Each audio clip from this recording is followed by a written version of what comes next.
ہوں ڈاکٹر ذاکر نائک کا اور ڈاکٹر نائک کے تمام ممبرز کا، ہمارے chief guest D C Pandey صاحب کا بڑی مسرت ہو رہی ہے۔ ڈاکٹر صاحب تشریف لے آئے ہیں۔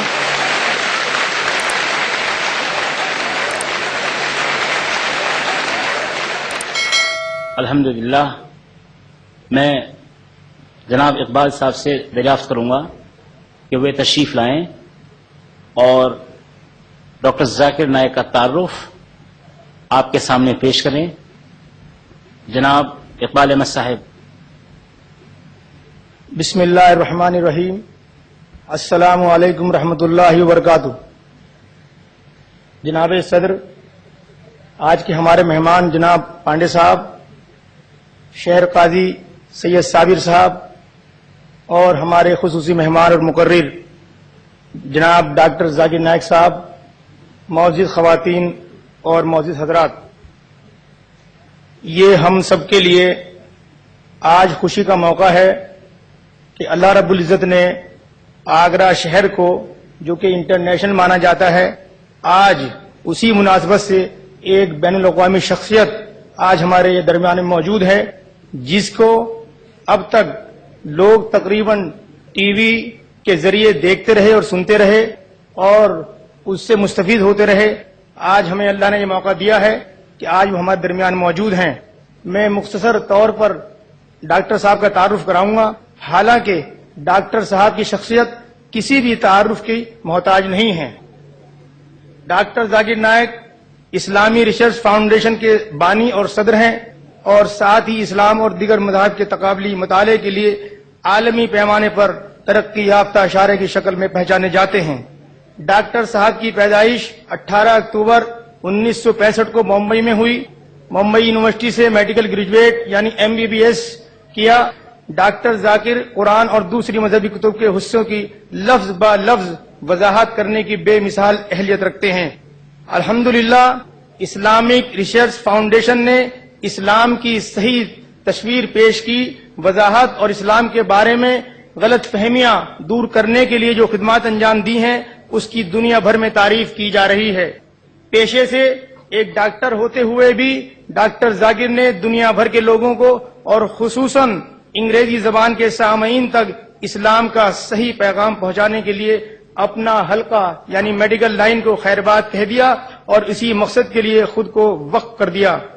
صرف 38 سال کی عمر میں ڈاکٹر ذاکر نائک اسلامی تعلیمات کی تشریح اور اسلام کے بارے میں پھیلی ہوئی غلط فہمیوں کو دور کرنے کا کام بڑے فہیم اور بصیرت، مدلل اور سائنٹیفک انداز میں کرتے ہیں۔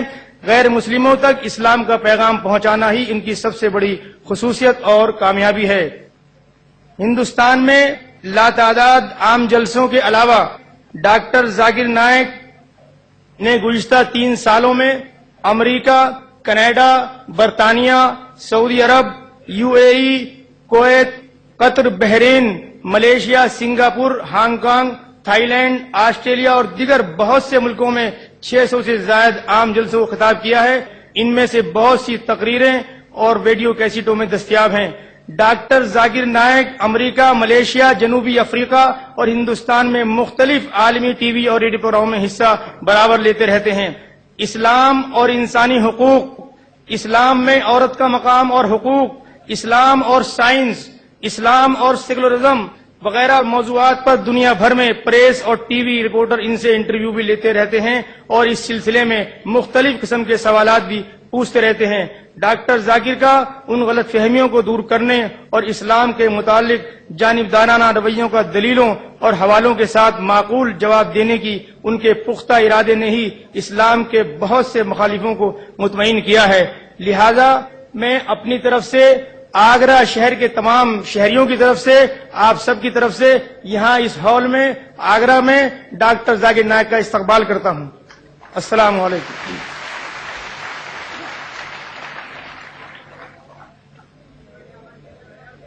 بہت بہت شکریہ محمد اقبال صاحب۔ میں ڈاکٹر ذاکر نائک سے بہت ادب سے ریکویسٹ کروں گا کہ وہ تشریف لائیں۔